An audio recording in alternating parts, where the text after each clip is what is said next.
And once again, welcome back to Philly Sports Spotlight. Our next story is truly one of inspiration. The story of a man whose passion for coaching has not been diminished by his degenerative disability.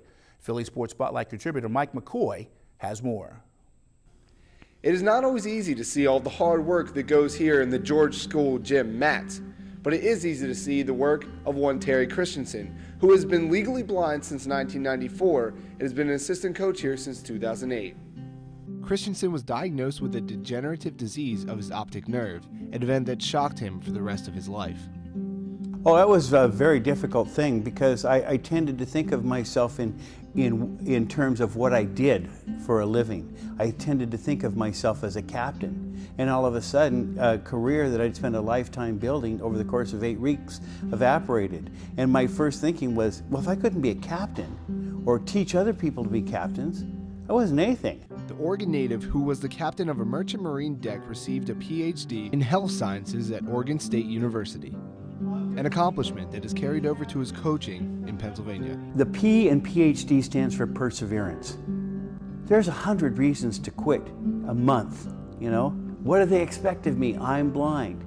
I learned a lot about mustering perseverance in the face of adversity in a wrestling room. And that's a skill, that's a life skill that has stood me in very good stead. And that's one of the reasons I like to help out here. We all have an inner reservoir of strength. But a lot of people don't know it's there. They don't see it. So this is an opportunity to help young men and occasionally young women who are in our program develop a sense of that inner reservoir a sense that there's much more with it, much more strength, much more endurance, much more perseverance within themselves than they fully realize. Coach Terry's actions and messages speak volumes to his coworkers and to his team as well. He shows how you can rise above circumstances that life brings you that maybe, you know, say, I can't really do something, or this is really, you know, in the way. The kids know that he has to deal with this in his everyday life, and that can be very inspiring to say, well, I can, you know, I can try harder, I can work harder. He never lets a day go by that he doesn't make clear how special it is for him to be here among this group of wrestlers and how special it is for them to be here. Whenever I remind myself that he is blind, I always think, well, if he can be here every day, practicing and working hard and coaching us, then I should push myself as hard as I can to be a better wrestler and a better person. All right, if he can do it, well then so can I. And if there's one message Terry Christensen would give to people after hearing his story, it would be, for all my accomplishments, the degrees and honors and whatnot, people should not see me as an exception. They should see me as an example, because all that is within me is also within them. An extraordinary message by an extraordinary man who was just trying to give back in honor of the sport that he loves. Reporting for Philly Sports Spotlight, I'm Mike McCoy. Now, is that not a great story? Now, you should know that Terry Christensen's role with the George School wrestling team is purely volunteer and unpaid, but that is really only half of the story. In addition to his role as assistant wrestling coach, Christensen also serves as junior varsity football coach, a role he does get paid for. What's the difference, you ask? Well, since the wrestling team uses vans to commute, the coaches must be able to drive, and as you would expect, that's not possible for Christensen, but because the football team uses buses, he can collect a paycheck. Great story of perseverance, which, by the way, is unbelievable. More people should follow that route. Well, I got a great story for you. Speaking of football, one quick story from last week's National Letter of Intent Day for high school seniors who are committing to go to college. The story centers on this young man right here, 4-star running back Alex Collins out of Florida. He was all set to make his commitment to Arkansas to play for the Hogs, but when it came time to send in his letter of intent to the coaches at Arkansas, he couldn't find the letter. Why? His mother had stolen a letter. She took the letter and took off and left the school. And part of the reason was she didn't want him to go to Arkansas. She wanted him to stay home and play for the University of Miami. So just a little story I thought I would share with you.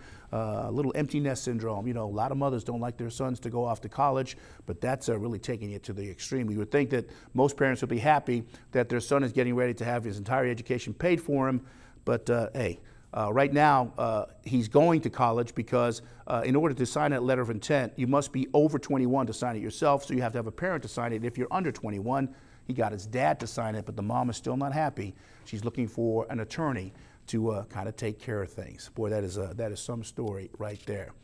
Okay, folks, we're about to take our final break. When we come back on the other side, we'll give you the answer to this week's trivia question. Remember? Stay tuned. I'll give you that answer. Well, as we return to Philly Sports Spotlight, we do so with the answer to this week's trivia question. It was kind of a long one. The question was, Phillies manager Charlie Manuel spent 5 years playing professional baseball in Japan, and during that time, his teammates and the fans gave him a nickname. What was that nickname? Unless you speak Japanese, you probably can't pronounce it, but I'm going to give it a try anyway. Aka Oni, translated means the Red Devil, and they called him that because of his tenacious style of play and his power-hitting abilities. Check these numbers out. Remember, 5 years, 303 batting average, 189 home runs, and 491 RBI. Hey, listen, if you have a story that you would like to share with us here on Philly Sports Spotlight, do not hesitate to jump on your computer, go to this address right here, and WMCM.tv, and email me, phil.andrews@WMCN.tv. We'd love to come do your story, much like the story we had earlier in our show on Terry Christensen. There's got to be more stories out there like that, and we like to share them with the rest of the Delaware Valley. Well, folks, that's going to do it for this edition of Philly Sports Spotlight.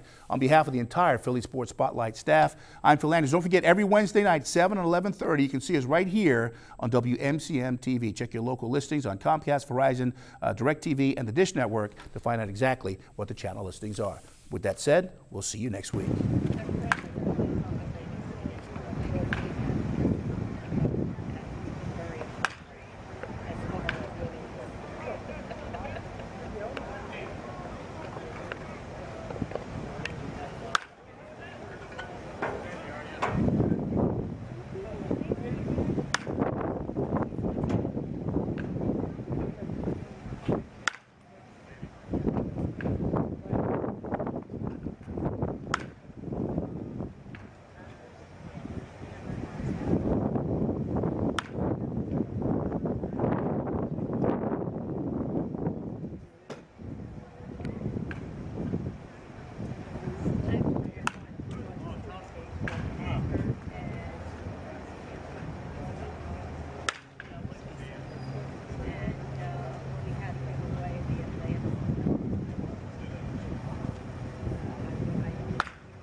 You okay, Lola?